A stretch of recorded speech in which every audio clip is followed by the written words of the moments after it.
I had just buried my mother 48 hours earlier when I stepped onto that first-class jet bridge, my Air Force uniform crisp, the captain's bars gleaming on my shoulders. The blonde flight attendant at the door barely glanced at me until her eyes narrowed. Within minutes, she would block my seat, lie about safety rules, and, in front of a silent cabin, slap me hard across the face. I didn't raise my voice. I didn't flinch. But behind my stillness was the authority to bring this entire aircraft to a standstill, and she had no idea what was coming. The hum of the terminal still carried the echoes of my mother's funeral. Just 48 hours ago, I'd stood at her graveside in Montgomery, the weight of my dress blues as heavy as the silence between family members too grief-stricken to speak. Now, my orders pulled me back to Washington, D.C.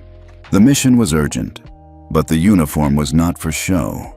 It was regulation for my travel, and the captain's bars on my shoulders carried meaning in every military space I'd ever stepped into.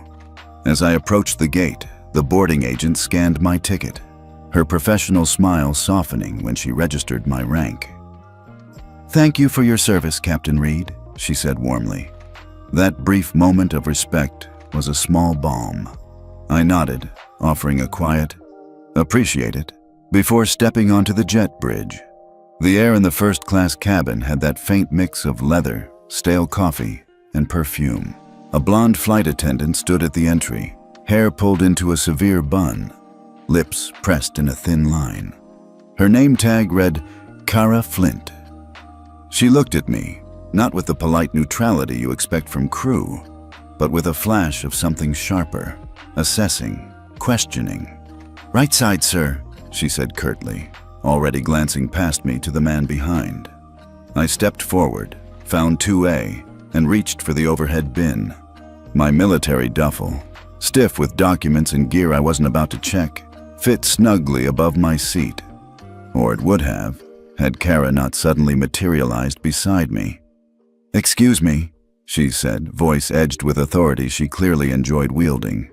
"Are you sure you're in the right section?" I looked at her, my tone even. "Yes, ma'am, 2A. Her palm lifted slightly. A silent demand. "Boarding pass, please." I handed it over without a word. She scrutinized it far longer than necessary, eyes darting between the paper and my face. "Our system can make mistakes," she murmured, as though to herself, yet loud enough for the man across the aisle to hear. He, a white-haired businessman in an impeccable suit, frowned slightly at the exchange. "Your bag," Kara continued, "is taking up too much space. You'll need to check it." "With respect, ma'am," I said, my voice still controlled.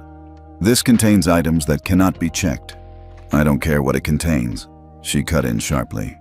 "The bin is for everyone, not just you."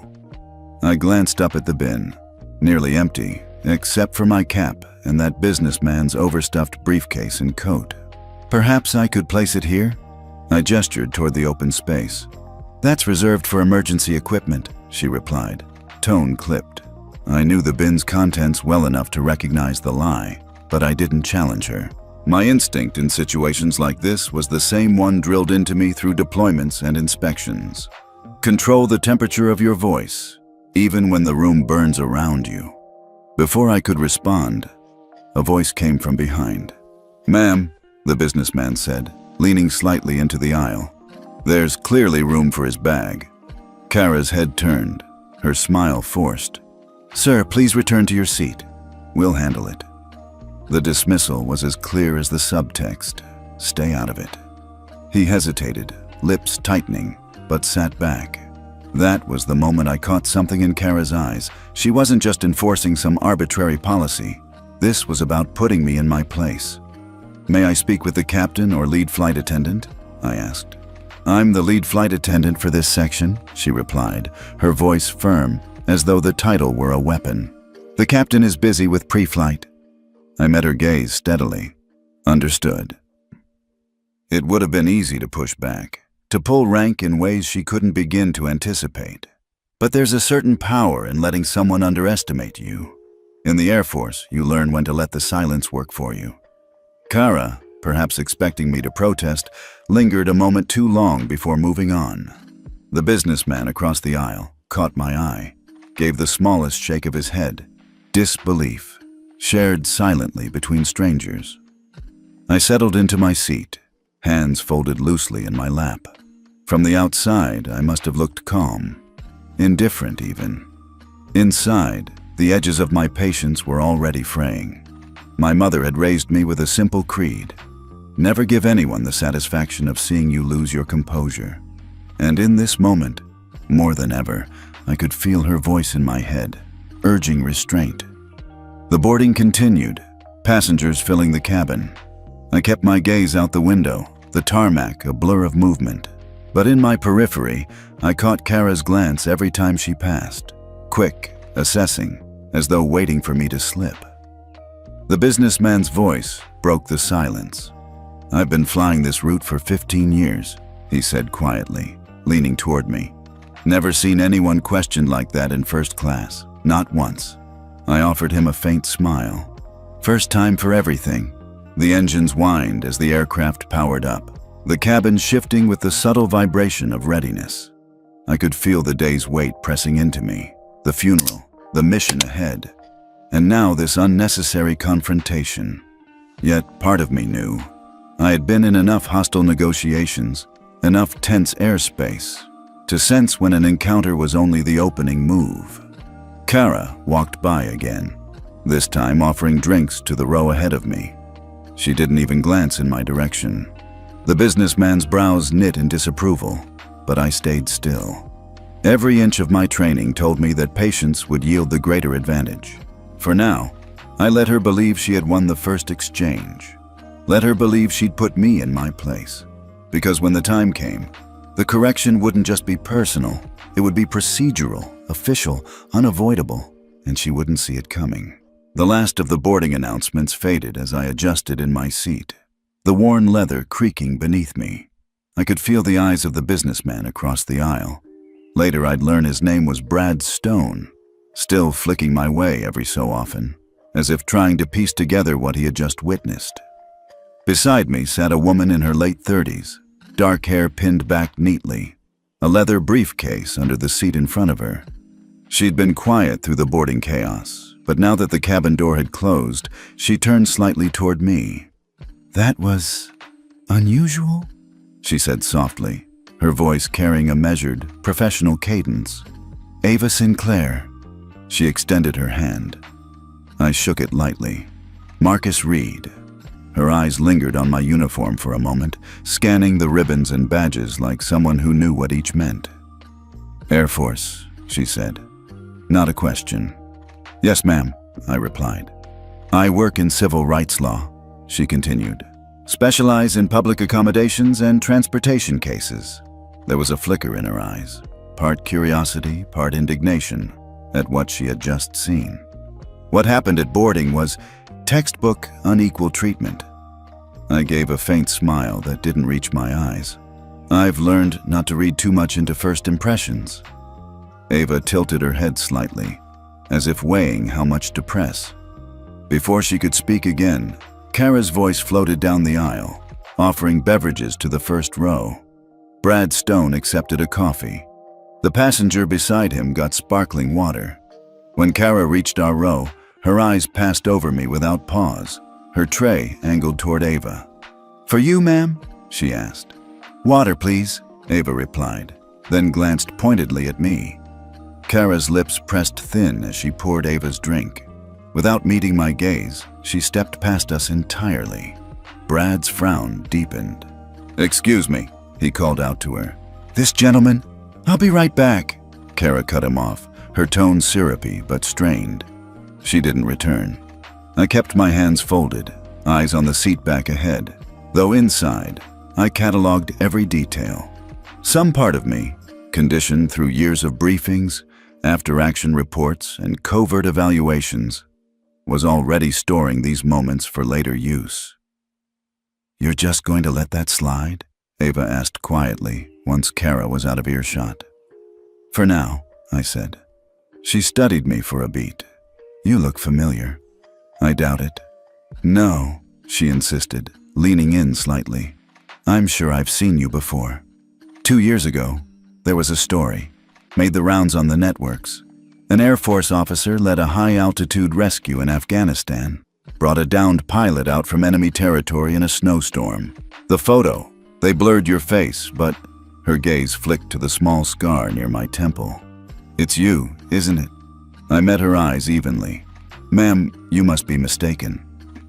Her brows lifted, a small smile tugging at her lips. "You're good, but I'm better at reading people than most." I didn't answer. Denial was easier than explanation. In my line of work, confirming details to strangers was never wise, no matter their intentions. Ava didn't push, but the gleam in her eyes told me she was filing the suspicion away for later. Across the aisle, Brad leaned toward us. "Pardon me for eavesdropping, but if she's going to keep ignoring you, I'll make sure the purser hears about it. That's not how first class works, military or not." "I appreciate it," I said. "But sometimes the best statement is made without saying a word." He gave a short nod, though his expression suggested he wasn't entirely convinced. The seatbelt sign chimed off. Kara resumed service, starting again from the front. She smiled easily at passengers, cracked a joke with one man in row 1, topped off Brad's coffee, but still skipped me without acknowledgement. Ava set her glass down with deliberate care. "Do you realize how blatant this is?" she whispered. "I do," I said. My voice was calm, but in my chest, the slow burn of something heavier than irritation had begun to spread. From my peripheral vision, I caught Kara glancing back at us, her expression unreadable. There was no sign of guilt, no flicker of recognition that her actions were out of line. Just that same cool detachment, as if I were a problem to be managed rather than a paying passenger. Ava opened her briefcase, pulling out a slim folder. "If this escalates, I can get sworn statements from half this cabin. People saw what happened in." "That won't be necessary," I replied, my tone leaving no room for debate. Not yet, anyway. For a while, we sat in silence, the hum of the engines filling the space between us. My gaze stayed forward, but my thoughts wandered.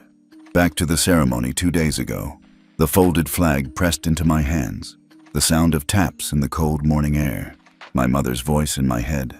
"Marcus, you don't need to shout to command a room." I could feel Ava watching me from time to time, perhaps trying to reconcile the stillness in my posture with the tension she could surely sense beneath it. When Kara passed again, Ava caught her attention.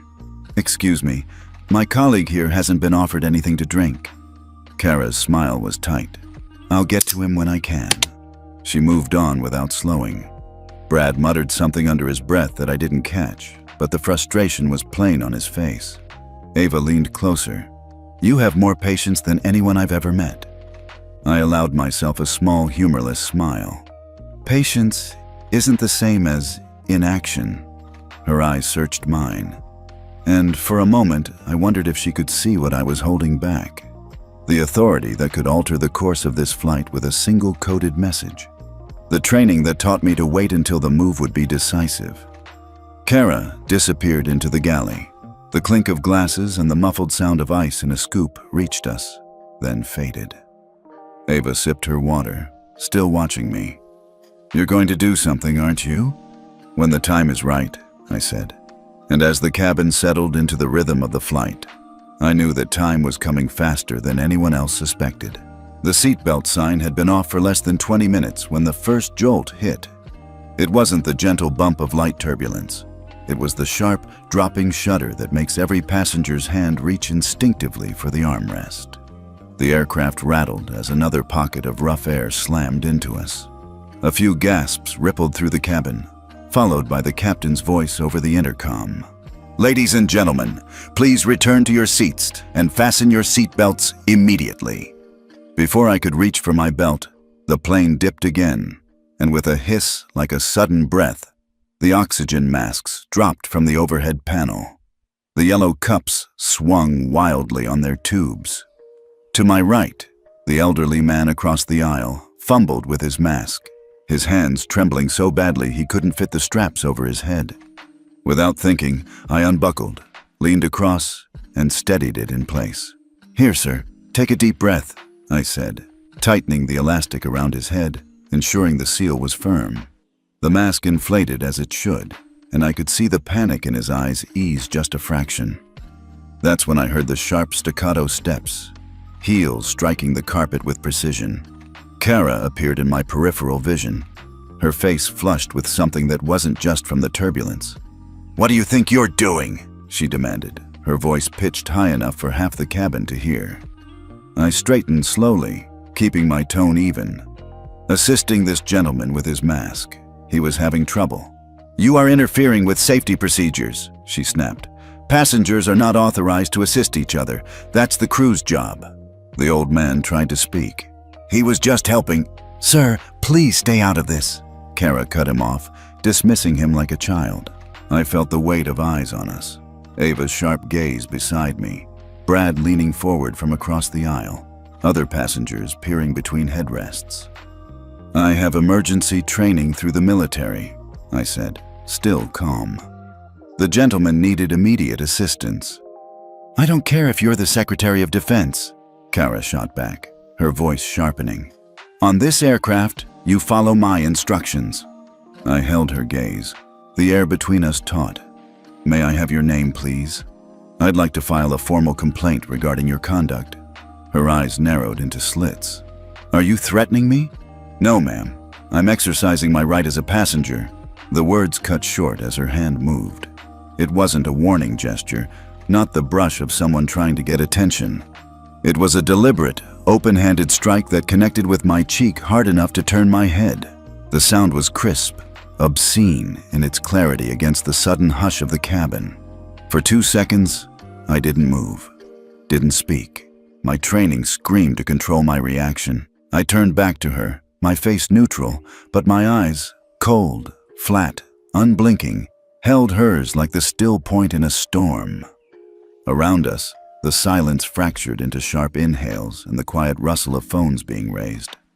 Somewhere behind me, a voice muttered, "Did she just—" Ava's tone was steel. "I have that on video." Brad was already halfway out of his seat, but I lifted a hand fractionally, stopping him. "I did not threaten you," I said, my voice as calm as if I were reading coordinates. "But you have just committed battery against a military officer." Her mouth twisted. "You were aggressive. You were intimidating my crew." Then she turned. This was the twist I'd anticipated in other forms, but not like this, and raised her voice for all to hear. "Ladies and gentlemen, this passenger has been disruptive and threatening to the flight crew. We are following procedure to ensure everyone's safety." A low murmur began, some passengers shifting uncomfortably, others glancing at me with uncertainty. Her framing of the narrative was quick, confident, and calculated. It was the kind of move I'd seen in interrogations, a rapid claim made loudly enough to plant doubt before the other side can respond. Ava bristled. "That's a lie," she said, but Kara had already stepped back, turning toward the galley as if her part was done. The elderly man tried again. "He was helping me." "Sir," Kara called over her shoulder without looking back, "please remain seated for the safety of everyone on board." I settled back into my seat, the sting on my cheek already fading into a dull burn. Inside, though, the calculus had shifted. This wasn't just personal misconduct, it was an operational breach. The moment her hand made contact, she had crossed into territory that my orders covered explicitly. Ava leaned in, her voice low but urgent. "She's flipping the story before the captain even hears it." "I know," I said. Brad's voice carried across the aisle. "Every person in this section saw what really happened. Don't let her spin it." I gave a slight nod. "I won't." The murmur in the cabin continued, some voices defending me, others whispering confusion. Kara's move had worked on at least a few, planting that seed of doubt so that when the official version came, they'd be primed to believe her. She didn't know that in doing so, she'd just activated the one card I had no hesitation playing, and she would never see it coming. The seatbelt sign had barely clicked off again when I saw her, Maya Ortiz, making her way down the aisle. Her steps were quick, purposeful, but her eyes betrayed a hint of conflict. She had been there during boarding, had seen enough to know this wasn't just another passenger dispute. She stopped beside my row, crouched slightly so her voice would carry only to me. "Captain Reed," she said quietly, "could you come with me for a moment?" Ava's head turned sharply. "Where are you taking him?" "To speak with the captain," Maya replied, her tone neutral but her gaze holding mine just a fraction too long. A silent signal. This was important. I unbuckled my belt, stood, and followed her down the narrow aisle. The murmur of conversation swelled around us, passengers craning to see. Brad Stone gave me a tight nod as I passed his seat. We reached the reinforced cockpit door. Maya rapped in a specific pattern, 2 short, 1 long, then leaned toward the security camera. "It's Ortiz, requesting entry. I have a passenger who needs to speak with Captain Holden." There was a pause, then the mechanical clunk of locks, disengaging. The door swung open to reveal the narrow entryway and the back of the captain's chair. Rick Holden was a tall man, his salt and pepper hair visible even beneath the headset. He glanced over his shoulder, irritation already creasing his brow. "Maya, what's so—" I stepped forward, reaching into the inner pocket of my uniform jacket. The leather case slid out smoothly, and with one motion, I flipped it open. "Federal Aviation Administration, Department of Defense Air Carrier Compliance Inspector, Alpha Clearance." Holden's expression changed instantly, the irritation drained, replaced by a hard-edged focus. "You're not just here as a passenger." "No, sir," I said evenly. "We have an operational breach in the cabin. Lead flight attendant Kara Flint has committed physical assault on a passenger, in this case, myself, while executing a pattern of discriminatory behavior documented by multiple witnesses. Under Joint Directive 7734 and FAA Regulation 121.5547, I am compelled to address this immediately." Holden's jaw worked as he absorbed the weight of the words. In the right, or wrong, circumstances, a breach like this could trigger cascading consequences for the airline, the crew, and even the flight itself. "I need you to detail exactly what—" he began.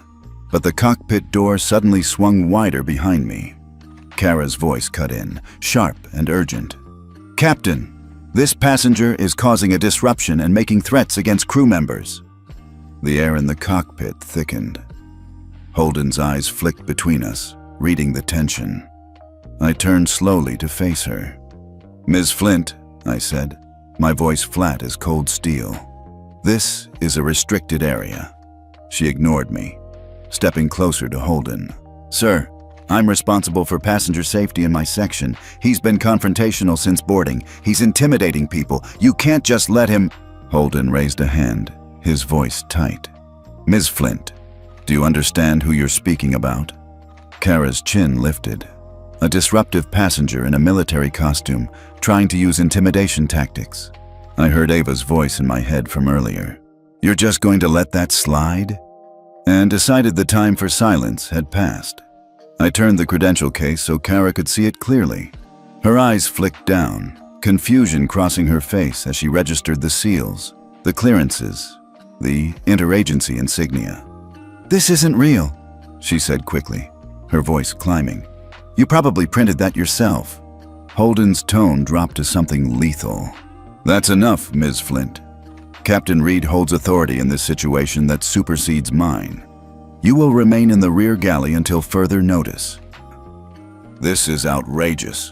One more word," Holden cut her off, "and I'll add insubordination to your list of violations."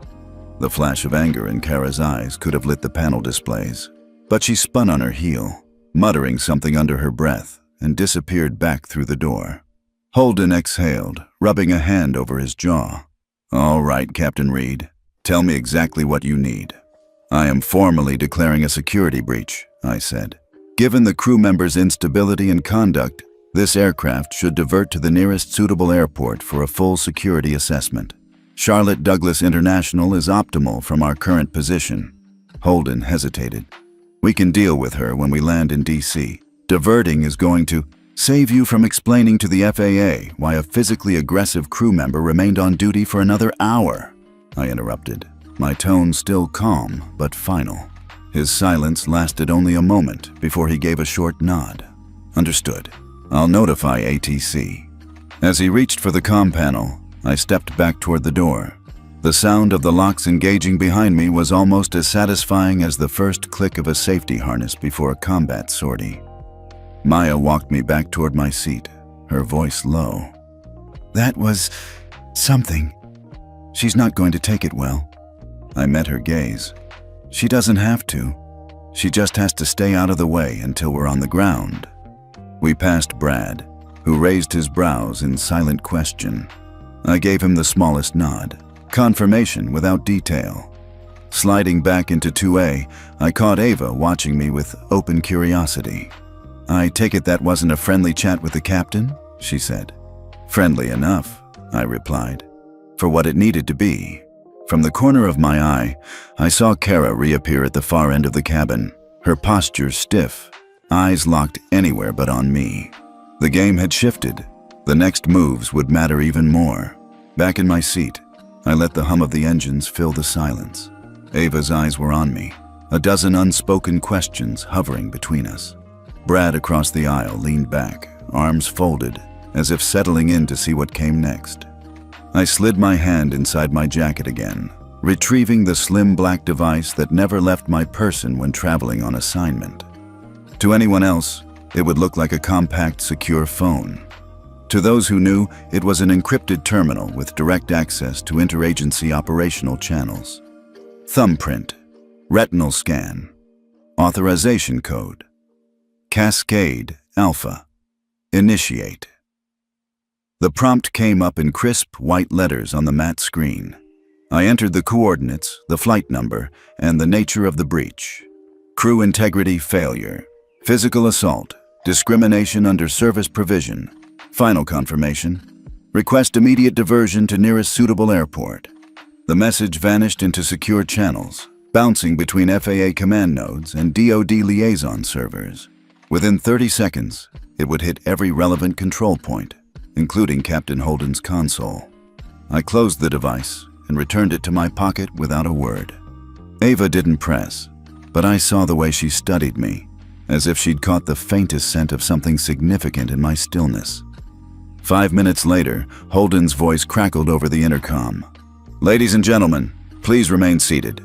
We're in communication with air traffic control regarding a potential diversion due to an operational matter. The cabin murmured. Passengers glanced at one another. I kept my gaze forward. A faint chime came from the forward galley. Maya's head appeared around the corner, and she gestured discreetly toward the cockpit. I rose, Ava's whisper following me. You're making this happen, aren't you? In the cockpit, Holden's expression was tight. I've received your Cascade order, but I've also just been pinged by corporate ops. They're advising against diverting, saying we should handle the matter in DC with minimal disruption. His voice carried a weight I recognized. An experienced pilot caught between protocol and corporate pressure. They're worried about delays, passenger inconvenience, media fallout. I kept my tone measured. Captain, FAA Regulation 121.547, combined with Joint Directive 7734, gives me full authority to override operational discretion in the event of a critical crew integrity breach. This isn't about inconvenience. It's about the fact that a physically aggressive crew member remains on board in uniform, still in proximity to passengers. Holden rubbed his temple. You know what diverting means. Headlines. Lost connections, angry passengers. Better headlines than subpoenas, I said. You divert now, you can frame this as a procedural safety call.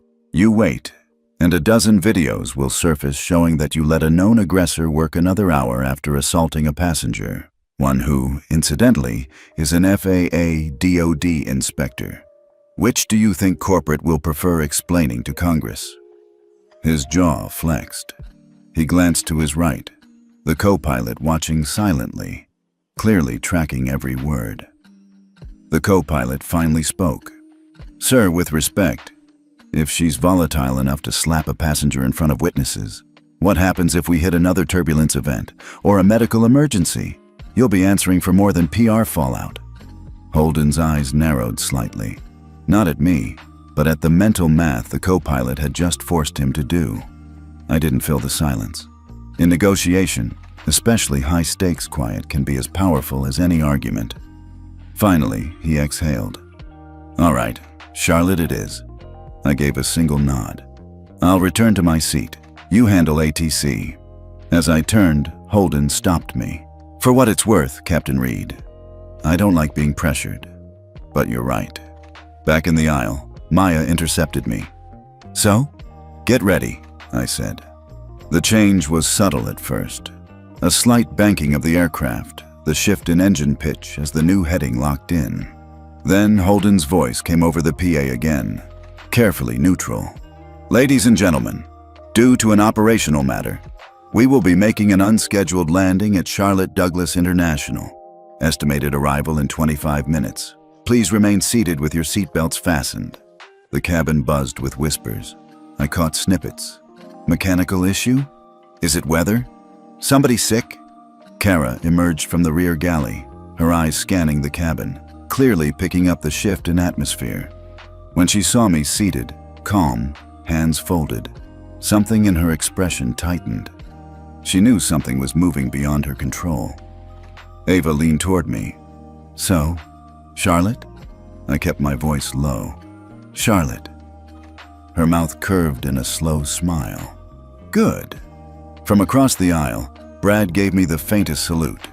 Kara, meanwhile, began moving down the aisle, stopping to chat with passengers in a transparent attempt to control the narrative. I didn't engage. Let her talk. The real conversation was already out of her reach. 25 minutes. Then the real consequences would begin. The descent into Charlotte came faster than most passengers expected. From the window, the patchwork of suburbs and highways expanded beneath us, the midday light glinting off rooftops and car windshields. The usual rhythm of landing, seatbelt signs, crew securing the cabin, was there. But under it ran a taut thread of tension. When the wheels touched down with a firm double bump, the reverse thrusters roared, pressing us into our seats. The cabin exhaled as one. No cheer, no applause. Just a hum of speculation. As we taxied off the runway, I noticed the line of vehicles parked near the private gates. 2 dark SUVs with government plates, a white airport operations van, and, just beyond them, a black sedan with the seal of the FAA stenciled discreetly on the door. Brad leaned slightly across the aisle. "Looks like someone's rolling out the welcome mat for you." I didn't reply. The aircraft came to a stop at a remote stand, far from the main terminal. The seatbelt sign stayed on. Then the captain's voice filled the cabin. "Ladies and gentlemen, please remain seated. We will be met by authorized personnel before deplaning." The forward door opened, and the first figure to step aboard was a woman in her 40s, professional in a navy suit with an airline ID clipped to her jacket. Amanda Torres, Director of In-Flight Services, Eastern Region. Her gaze swept the cabin like she was assessing damage from a storm. Behind her came 2 men in dark suits with earpieces, the posture, the scanning eyes marking them as federal agents. One carried a slim folder, the other a tablet already recording. They moved with purpose down the aisle, stopping at my row. "Captain Reed?" Torres asked, her voice polite but brisk. "Yes. I'd like to speak with you in a secure location," she said, the faintest note of deference under her formality. "We have procedures to follow." I stood, feeling every pair of eyes in the cabin follow the movement. Ava squeezed my arm briefly as I stepped into the aisle. Brad gave a quiet, "We've got your back," under his breath. The agents flanked me as we moved forward. From somewhere behind us, the tinny sound of a phone on speaker carried. "And we're live from inside the plane that just diverted to Charlotte." I glanced sideways. 3 rows back, a young man held his phone high, camera pointed toward the aisle, his voice streaming into the internet. The screen was full of live comments flying upward in rapid fire. "What's going on? Is that the guy who got hit?" Justice for Marcus. Torres noticed too, her jaw tightening. "Control that, please," she murmured to one of the agents. But it was already too late. As we stepped into the jet bridge, my own phone vibrated in my pocket. One glance at the preview text told me enough. "Marcus, you're trending. Call me ASAP." It was from a Pentagon liaison. The secure conference room inside the terminal was already set up. Bottled water on the table, a closed laptop waiting for me to log an official preliminary statement. Torres began. "Captain Reed, before we proceed." The door opened again. A young man in a blazer stepped in, his badge reading Corporate Communications, HQ. His expression was the polished calm of someone trained to handle crises before cameras.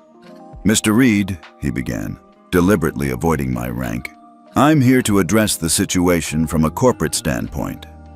I let him talk. "Our preliminary understanding is that there was a disagreement with a crew member that escalated unnecessarily. While we regret any distress caused, it's important to note that disruptive passenger behavior can create safety risks. Our spokesperson will be making a statement to that effect shortly to avoid misinformation spreading unchecked." Torres stiffened beside him. She knew exactly how those words would land in the public sphere. I raised one brow.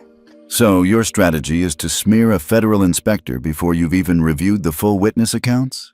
He kept his voice smooth. "Our goal is to protect the company and reassure the traveling public." The irony almost made me laugh.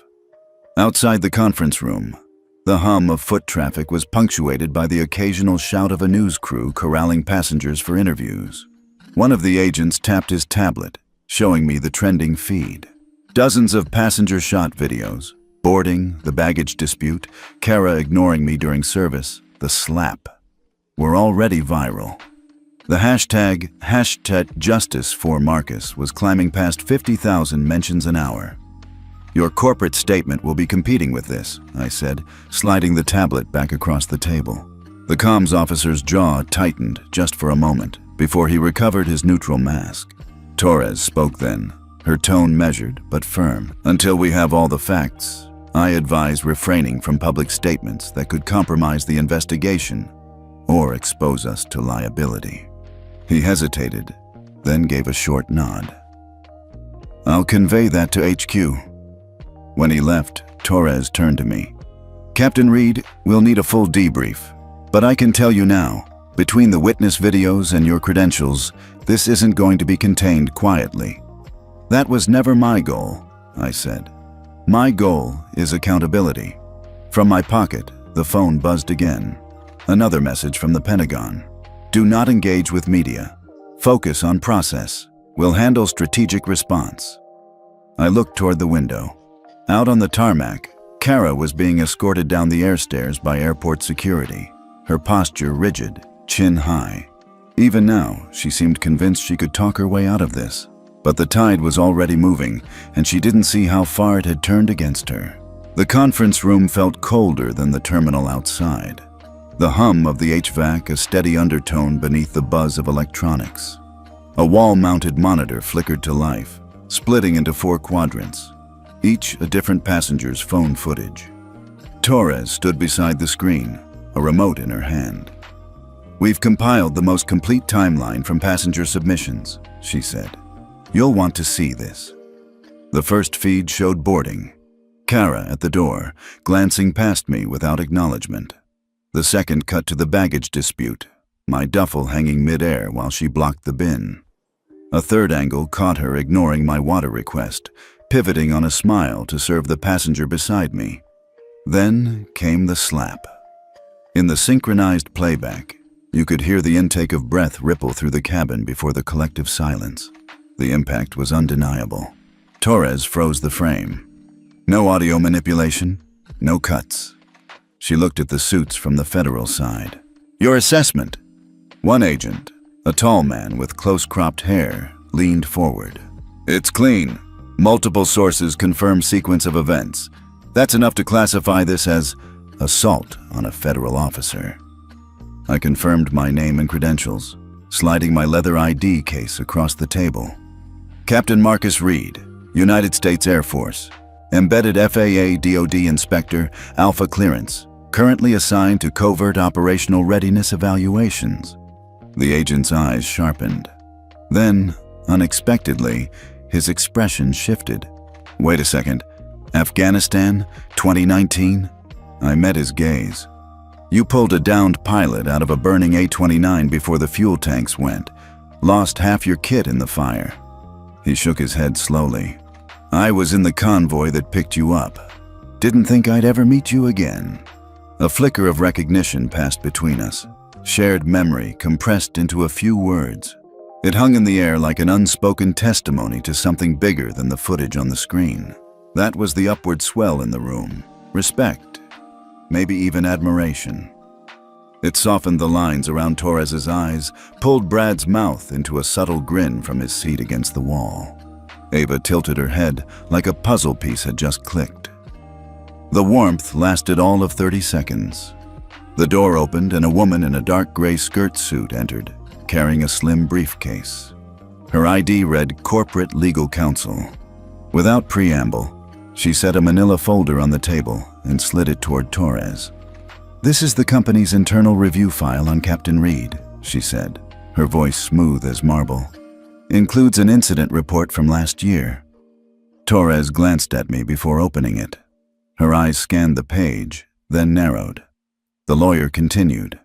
Our records indicate that during a flight from San Diego to Dallas, Captain Reed engaged in a verbal altercation with crew over a security procedure.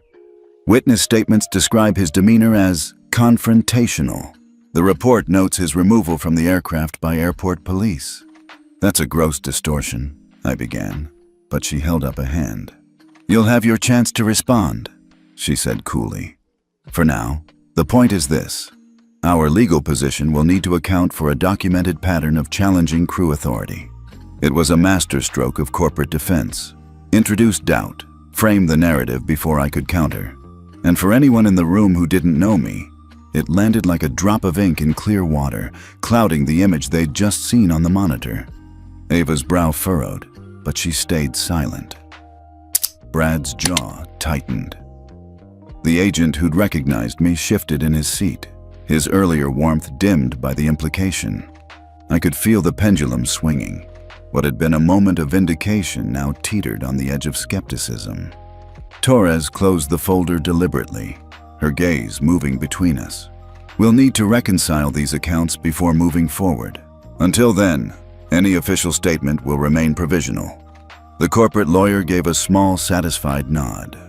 In my chest, the anger stayed cold. The same kind of cold that steadies your hands under fire. I didn't raise my voice. I didn't argue the details. Yet. I simply fixed the lawyer with the same steady look I'd given Kara before she slapped me. There would be a time to dismantle that report, line by line. But right now, the room had shifted, and everyone knew it. Ava's chair scraped back across the polished floor, a deliberate sound that cut through the tension like a blade. She rose, portfolio in hand, her gaze fixed on the corporate lawyer as if she were back in a courtroom. I'm glad you brought up patterns, Ava said, her voice steady but edged with something sharper. She flipped open a folder of her own, thicker than the manila file that had just cast shadows over me. Because we've obtained independent documentation of Ms. Kara Flint's conduct over the last 3 years. She slid a stack of papers across the table to Torres first, bypassing the lawyer entirely. Passenger complaints filed directly to the DOT, not just to the airline. At least 7 describe racially biased treatment, 2 cite safety rule misapplication, and 1, she tapped a page for emphasis, involved physical contact deemed excessive and unnecessary by an FAA inquiry. Torres's brow knit. The agents leaned forward. Even Brad Stone shifted in his chair to get a better look. The lawyer reached for the stack, but Ava held up a hand. Copies will be available for counsel after review by the federal representatives, she said crisply. Then she turned to Torres. Notice a pattern?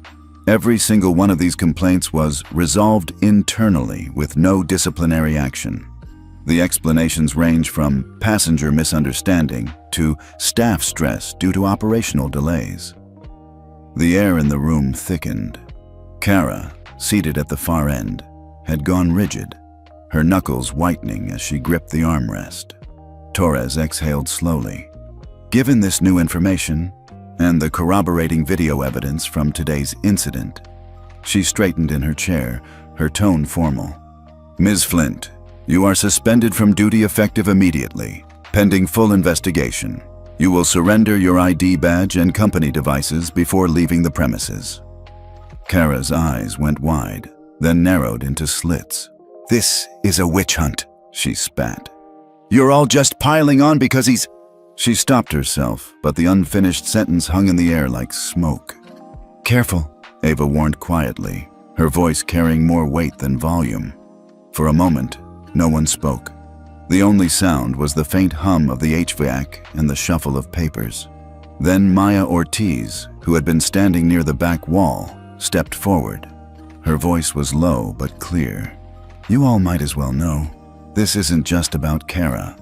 Her direct supervisor in in-flight services is Thomas Flint. He happens to be the cousin of Vice President Richard Danner. The revelation landed like a dull thud, followed by the rustle of shifting in seats. That's why complaints went nowhere, Maya continued. Every time one came in, Thomas would review it and mark it as unfounded before it ever reached corporate HR. I've seen it happen. Torres's lips pressed into a thin line. That's a serious allegation, Ms. Ortiz. It's not an allegation if you've watched him do it, Maya replied, unflinching. The agents exchanged glances. One made a note in a small leather-bound book. The corporate lawyer's face tightened, controlled, but clearly calculating the damage control required. For my part, I didn't move. I let the information ripple through the room, let them connect the dots themselves. I'd learned long ago that sometimes the most effective move was to say nothing and watch others trip over the truth. Brad caught my eye, a faint nod passing between us. Ava, still standing, looked over her shoulder at me. There was a flicker of something there, not triumph exactly, but the satisfaction of pushing a weighty piece into place on the board. Kara slammed her chair back and stood. You think this is over? Thomas will have my back. This whole thing will blow over in a week. Torres's gaze was ice. You're done here, Ms. Flint. Security will escort you out. Two uniformed airport officers entered quietly, positioning themselves on either side of Kara. She hesitated, then stalked toward the door, muttering something under her breath. When the door clicked shut behind her, the room seemed to breathe again. I leaned back slightly, still calm on the surface. But behind that stillness, gears were turning. Kara's suspension was a step, but not the end game. If Maya's revelation was accurate, this was bigger than one flight attendant's prejudice. This was a rot threaded into the airline's chain of command. The Cascade protocols weren't just about security threats in the cabin. They were about systemic vulnerabilities. And nepotism shielding misconduct from scrutiny? That was a vulnerability I could not ignore. Torres was already speaking with the agents about next steps, but my focus had shifted. A systemic strike was forming in my mind. This wouldn't be about embarrassing one person. It would be about exposing a network, forcing the system to excise its own infection. For now, though, I stayed silent, letting the others think the battle was won. The real war was only beginning. The conference room was empty now except for me, Ava, and the two federal agents. Outside, muted voices drifted through the frosted glass.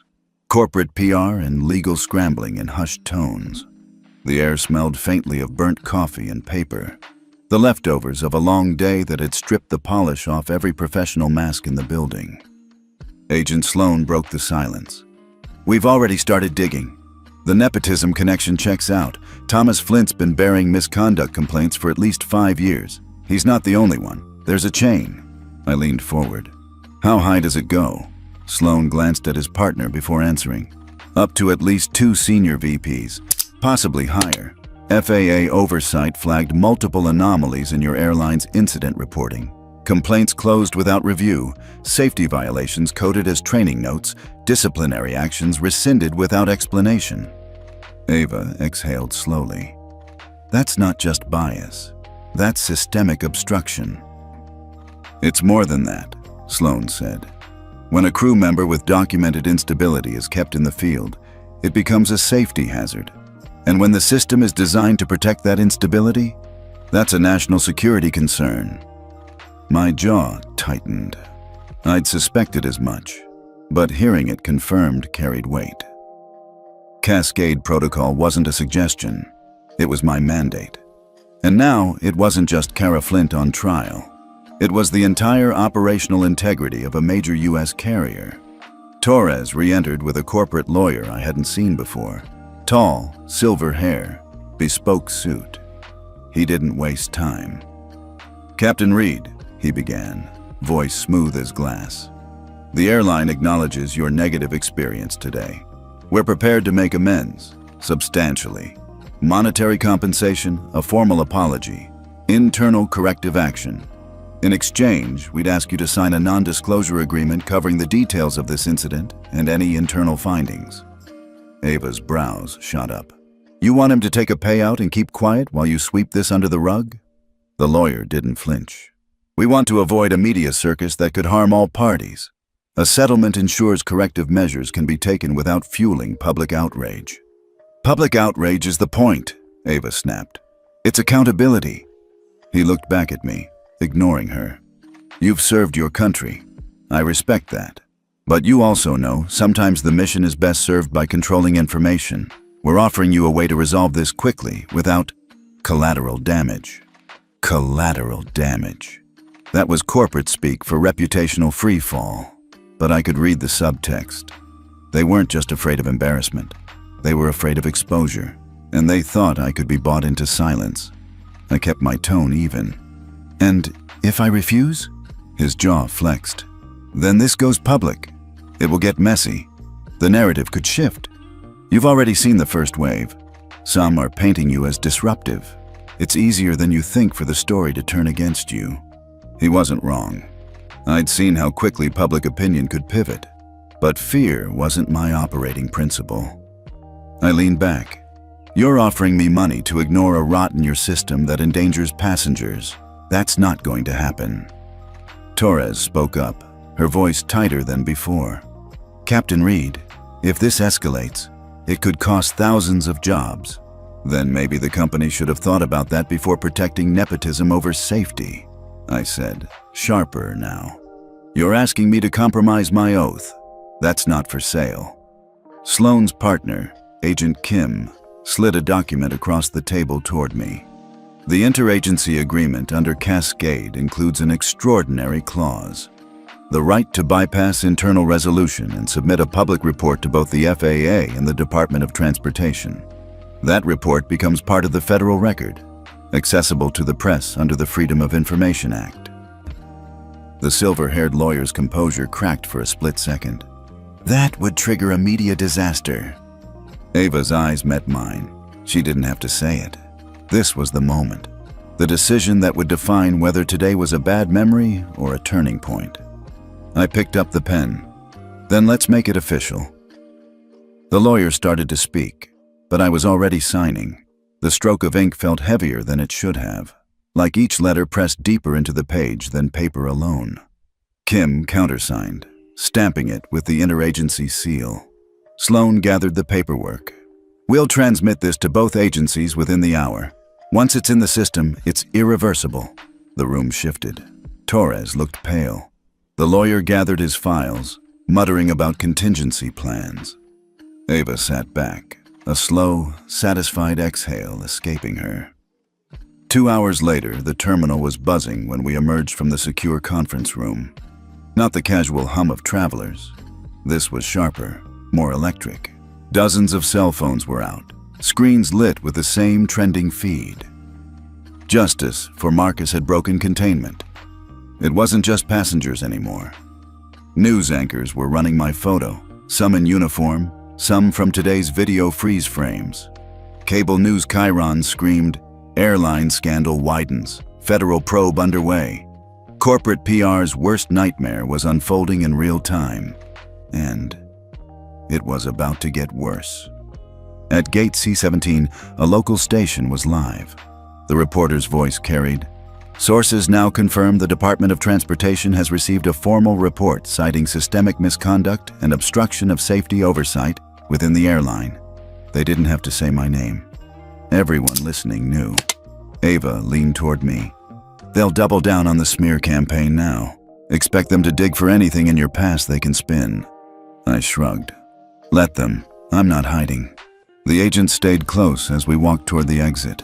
Behind us, I could hear snippets, passengers telling their own stories, some unrelated to today but fitting the same pattern. The narrative was growing legs, corporate HQ, same time. In a glass tower 2 states away, an emergency board meeting was underway. Senior executives pored over crisis management briefs, media heat maps, and stock tickers bleeding red. Internal emails leaked within minutes to industry blogs. The consensus was grim. The Cascade report meant they couldn't contain this internally. Every regulatory body with a stake in aviation was now watching. Vice President Richard Danner, the cousin protecting Thomas Flint, was conspicuously absent. Medical leave, according to the memo. Insiders knew better. Back in Charlotte, Agent Kim's phone buzzed. She checked the screen and looked up at me. "FA Director wants to speak with you personally." I took the call. "Captain Reed," the voice came, brisk but warm. "I've reviewed your report. You've done exactly what we need. Cut through the noise and put the facts on record.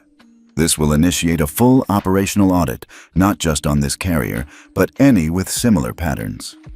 "Understood, sir. One more thing," the director said. "There's going to be blowback. Hold your ground. We'll back you." The line went dead. That night, in the quiet of a government-provided hotel room, I stood by the window, overlooking the city. Neon signs flickered in the rain-slicked streets. Somewhere down there, life was carrying on. People boarding flights, trusting crews to treat them with dignity and keep them safe. Today had ripped open the hull, and the rot was spilling into the light. The settlement offer had been their chance to keep it sealed. My refusal had ensured it would fester no more in the dark. I wasn't naive. This wouldn't end neatly, but the moment that pen touched paper in that conference room, I'd committed to more than my own vindication. I'd committed to dismantling a shield built to protect the worst instincts in people entrusted with the skies. And in the morning, the real storm would begin. The hearing room smelled faintly of old wood and the press of too many bodies in too small a space. Cameras lined the back wall, their red lights like a field of watchful eyes. I sat at the witness table beside Ava, the polished surface between us and the senators reflecting the weight of what was about to unfold. Senator Graham, chair of the committee, rapped the gavel. "This hearing of the Senate Transportation and Security Oversight Committee is now in session. Our purpose today is to address recent allegations of systemic misconduct, racial bias, and safety obstruction within the commercial airline industry." I adjusted the microphone.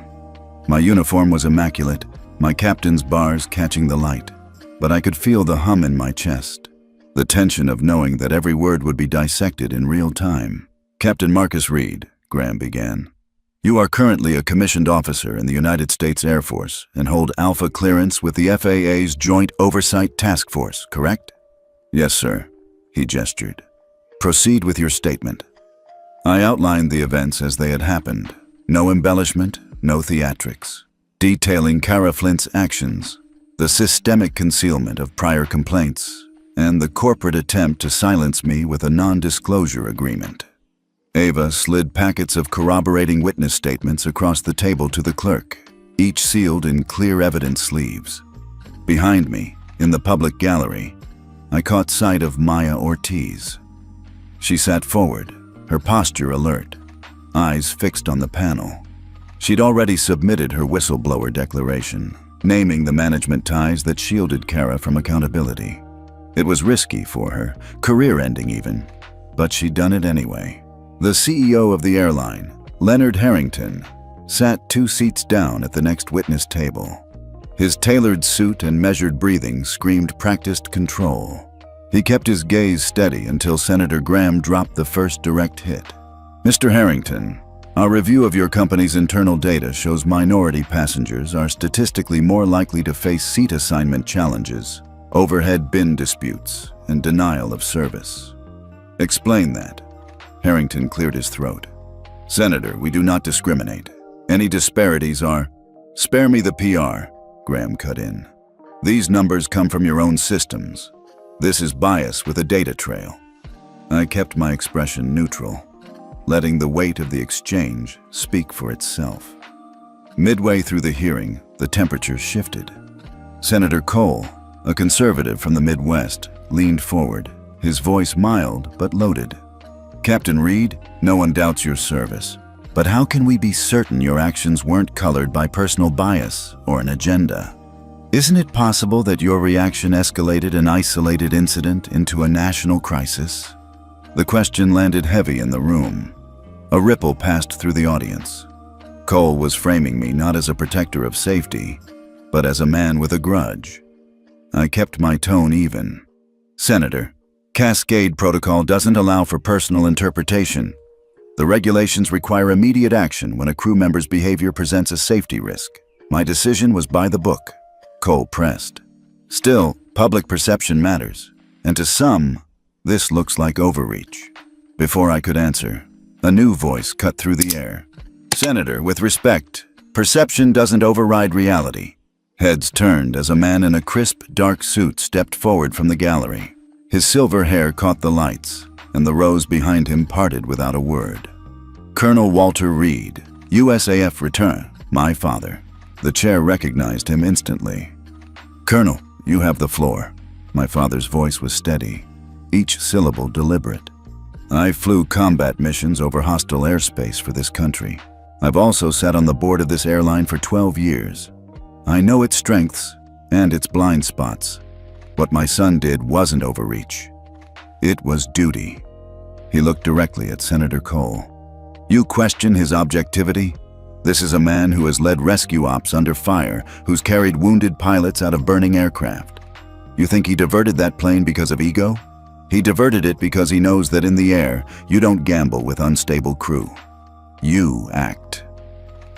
The chamber was silent except for the camera shutters. Then my father turned toward the rest of the committee. If this hearing does anything, it should make clear that reform is not optional. Bias in the cabin is a crack in the hull, and cracks, if ignored, will sink the ship, whether it's a warbird or a passenger jet. The room shifted with him. His words weren't just paternal defense. They were a call to action from someone who'd walked both worlds, the military and the boardroom. By the time we recessed, the tone of the coverage outside had changed. The networks weren't looping Senator Cole's challenge anymore. They were replaying my father's speech, cutting it against footage of the viral slap. The hashtags now joined by a new one, #FixTheHull. The fight wasn't over, not by a long stretch, but in that moment, I could feel the current turning. The vote came down on a gray Thursday morning, the kind of day that would normally fade into the background. But when the final tally flashed on the Senate board, 78 to 21 in favor, the air in the chamber shifted. The Reed Aviation Equality Act had passed. Ava grinned from across the table in the visitors section, her legal pad already dotted with next steps. Maya sat beside her, a quiet smile on her face. She'd traded her flight attendant's uniform for a blazer. She was here not as crew, but as a whistleblower whose courage had helped make this happen. The Act's provisions were sweeping. Within 6 months, the FAA would deploy what they were now calling the Reed Protocol, a framework designed to hardwire fairness and accountability into the airline industry. Anonymous compliance tests. Trained evaluators posing as passengers of different demographics would board flights unannounced, tracking disparities in treatment. Equity scorecards. Airlines would be rated quarterly on their consistency in service delivery, crew conduct, and complaint resolution, publicly posted for passengers to see. Independent Review Board. No more internal suppression. Complaints of bias or misconduct would be routed to a multi-agency panel with power to compel policy changes and levy penalties. I'd read the bill a dozen times during drafting. But seeing it passed into law was different. It was the kind of systemic change my father had fought for decades earlier, and it was surreal to realize it carried my name. By July, the FAA's Washington headquarters was a hive of activity. I had been assigned to oversee the Read protocol's first rollout phase. My office was stacked with reports from compliance trainers, draft scorecard templates, and meeting invites with airline executives who now viewed my name as both a caution and a mandate. One afternoon, as I was reviewing a training manual on unconscious bias, my assistant knocked. "Sir, there's someone here to see you. She says it's personal." I wasn't expecting visitors. "Send her in." The door opened, and in stepped Kara Flint. She looked different. The hair was the same pale blonde, but gone was the hard edge in her posture. She wore a simple navy dress, no makeup except a hint of mascara. Her eyes searched mine before she spoke. "Captain Reed," she began, her voice low. "I don't expect you to welcome me, but I wanted to tell you this in person." I gestured to the chair opposite my desk. She sat, folding her hands in her lap. "I've been in counseling," she said. "Mandatory at first. Then I kept going on my own. I've had to face things about myself I didn't want to see. The prejudices I told myself didn't exist. Turns out they were there, under the surface, shaping the way I treated people." I said nothing, letting her continue. "The airline terminated my position permanently. I could have fought it, I didn't. Instead, I asked if I could join the training program you're building. Not as a passenger, but as someone who's been on the wrong side of this. They agreed, if you approved it." I leaned back, studying her. "Why?"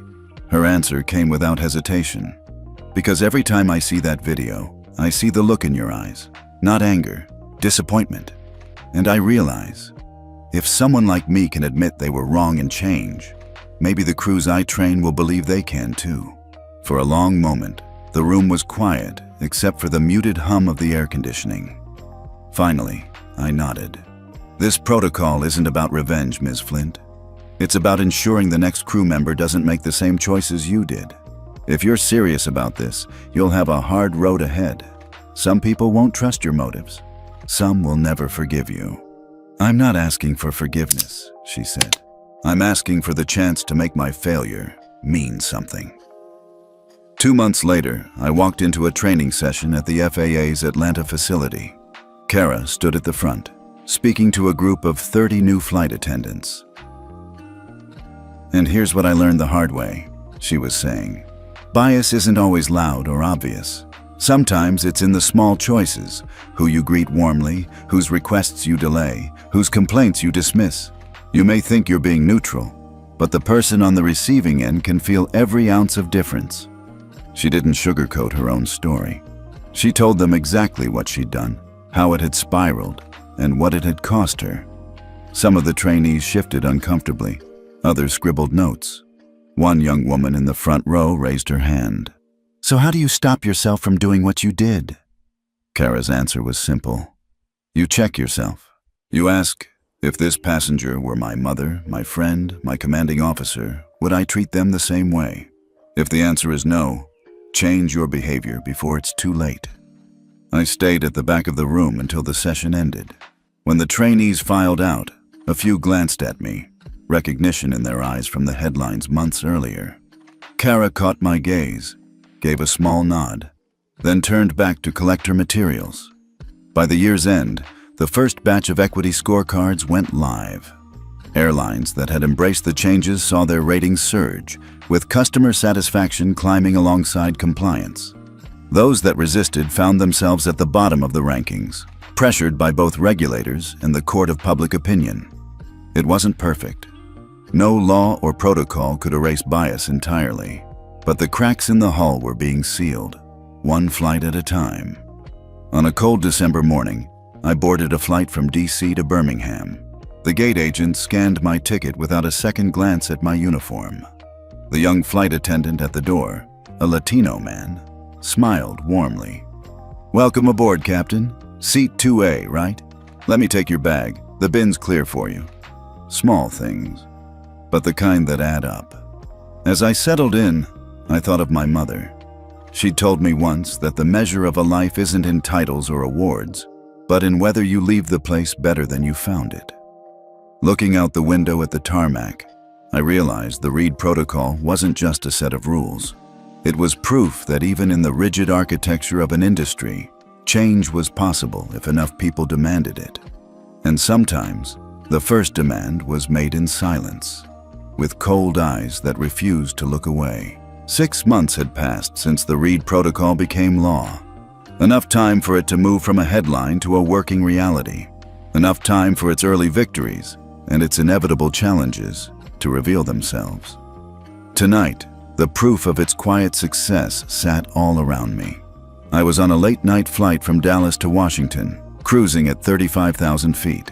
The cabin lighting was dim, the hum of the engine steady, and a diverse crew moved with the kind of unhurried confidence that only came from training and trust in the system they served. The lead flight attendant was a middle-aged black woman named Denise. Her co-lead was a young white man with sleeve tattoos peeking from under his uniform cuffs.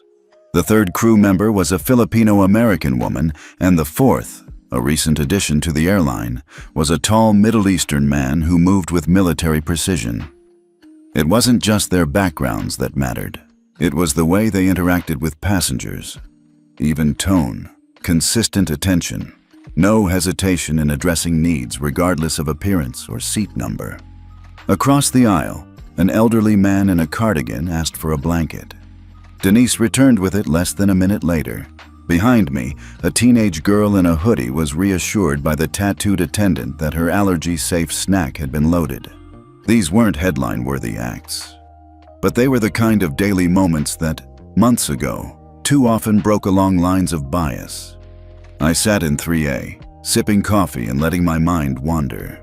The seat beside me was empty, until a familiar voice broke through the steady hum of the cabin. "Is this taken?" I looked up to see Ava Sinclair, smiling in that calm, measured way she had when she was about to deliver important news. "It's yours," I said, gesturing for her to sit. "What brings you to this flight?" She buckled in, setting her leather case at her feet. "I just came from Chicago. My first day in the new office." I raised an eyebrow. "New office?" Her smile widened. "The Department of Transportation, Civil Rights Division. I accepted the position last week." "That explains the case," I said, nodding toward the folder she was already unzipping. She pulled out a single sheet of paper and slid it across to me. "My official appointment letter. The secretary wants me to lead oversight on Reed Protocol implementation. And, here's the twist, you and I will be working as co-leads on the National Compliance Review." I let out a short laugh. "So, now you're my boss?" "Co-lead," she corrected, her eyes bright. "We'll be making site visits, reviewing scorecards, conducting field audits. The whole system runs better when the people who fought to build it are there to watch it grow." For the next hour, we spoke in low voices, trading updates. She told me about early cases the DIOT had already flagged. One airline quietly trying to game the equity scorecards by swapping crews on audit days. Another attempting to dilute complaint reporting by burying it in lengthy forms. "They'll learn," she said, "that the protocol isn't just policy, it's muscle memory. You can't fake it forever." I told her about Kara's work as a trainer, how she'd been met with skepticism, but had gradually won over crews with her blunt honesty about what she'd done and how it had nearly destroyed her career. "It's strange," Ava admitted. 6 months ago, I wouldn't have imagined her in that role. But maybe that's the point. Change doesn't always come from the perfect messenger. Somewhere over Kentucky, the captain's voice came over the intercom, announcing our descent into Washington. I looked out the window. Below, the dark quilt of farmland was dotted with faint towns, each a small cluster of light in the vast night. For a moment, my thoughts drifted. Not to legislation, not to compliance charts, but to my mother. Her funeral had set this chain of events in motion, though she could never have guessed the scale of what would follow. I remembered her voice, soft but firm, telling me, "When you see something wrong, don't just avoid it. Fix it, even if it means you stand alone." That day on the aircraft, After Kara's hand struck my face, I had stood alone. At least I thought I had. But the months since had proven otherwise. Allies had stepped forward. Ava, Maya, Brad Stone, even passengers who'd been strangers until that moment. My father's voice at the congressional hearing had cut through decades of institutional avoidance. And now, here we were, watching the industry climb toward something better. As the wheels touched down at Reagan National, I felt a quiet certainty settle over me. The fight wasn't over. There would be pushback, loopholes, attempts to roll back progress when the headlines faded, but the structure was in place.